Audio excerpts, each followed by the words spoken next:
Silchar national highway পয়েন্টে শনি মন্দিরে চুরিকাণ্ড এবং মূর্তি ভাঙচুরের ঘটনার দ্রুত কিনারা করল কাছাড় পুলিশ।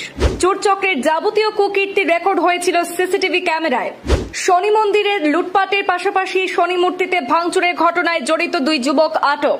চুরিকাণ্ড সংঘটিত করে মূর্তিতে ভাঙচুর চালিয়ে মোড় ঘোরানোর চেষ্টা বিফল দুর্বৃত্তের।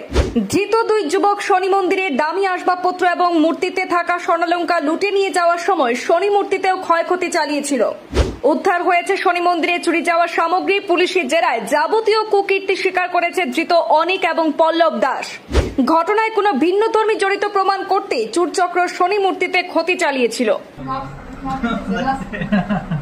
নমস্কার করি কিনা মাল আছে চুরি করলে যাব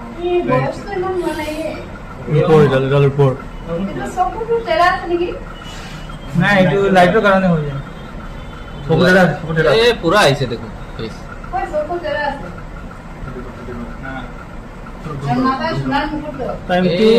এইটো ফ্রেমত পুরা পাইছে।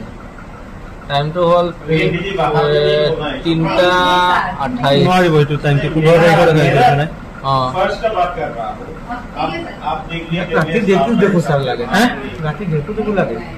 ঘটনার 24 ঘন্টার মধ্যে শিলচর ন্যাশনাল হাইওয়ে পয়েন্টে শনি মন্দিরে দুঃসাহসিক চুরিকাণ্ড এবং মূর্তি ভাঙচুরের ঘটনার কিনারা করে জড়িত দুই যুবককে হেফাজতে নিয়েছে কাছাড় পুলিশ। চুরিকাণ্ডটি সিসিটিভি ক্যামেরায় রেকর্ড হয়েছিল, আর এতে দুর্বৃত্তকে খুঁজে সেখানে শনাক্ত করতে খুবই বেশি সময় লাগেনি কাছাড় পুলিশের।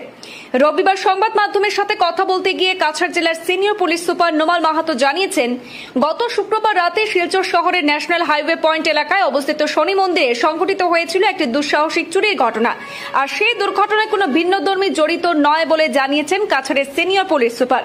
ধৃত অনিক দাস এবং পল্লব দাসী অপকর্ম সংঘটিত করে ঘটনায় ভিন্ন ধর্মী জড়িত থাকার সন্দেহের সৃষ্টি করতে শনি মন্দিরে শুধু লুটপাট করেই ক্ষান্ত হয়নি, অতি তীক্ষ্ণ বুদ্ধি খাটিয়ে মন্দিরের নানা সামগ্রী ক্ষতিগ্রস্ত করার পাশাপাশি শনি মূর্তিরও দুটি হাতেখানে ভেঙে দিয়েছিল। কিন্তু কাছাড়ের অভিজ্ঞ পুলিশ সুপারের রাডার থেকে খুব বেশি সময় লুকিয়ে থাকতে পারেনি দুর্বৃত্তরা। কাছাড় পুলিশ ঘটনার নিখুঁত তদন্তের মাধ্যমে দুই চুরচক্র যুবককে জালে পড়ে জিজ্ঞাসাবাদ চালালে ধৃত পল্লব দাস এবং অনিক দাস যাবতীয় কুকীর্তির দায় স্বীকার করেছে। ধৃতদের কাছ থেকে উদ্ধার হয়েছে মন্দিরের চুরির সামগ্রীও।